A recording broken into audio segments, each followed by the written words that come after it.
ialao ny atezerana, avelao ny avinirana, aza misafoaka fa loza ny hafarany izany.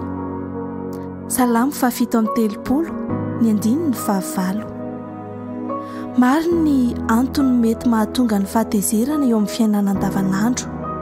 Resahin'ny mpanao salamo ohatra ny fahatezerana noho ny ataon'ny mpanao ratsy, ary rariny tokoa ny fisian'ny fahavinirana eo anoloan'ny endrika tsy famarinana rehetra.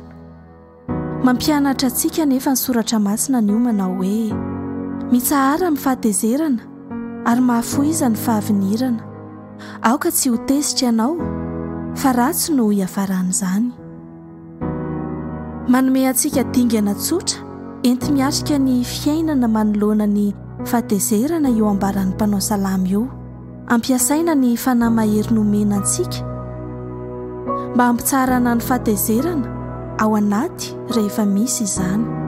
Ampiasaina ny fanahy ny fifehezan-tena mba hamoizana ny fahavinirana satria tsy harena natao tahirizina akory izany.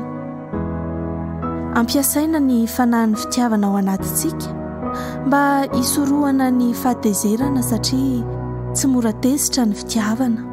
Ho fanampin'izany rehetra izany dia ambaran'ny soratra masina sady averimberiny hatrany fa ny fatokinan'Andriamanitra sy ny fanantenana azy ary ny firavoravona aminy no lalana sady analavirana ny fahatezerana no andovana fitahiana mananambiampy.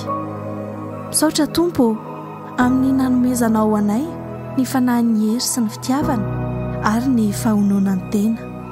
Amen.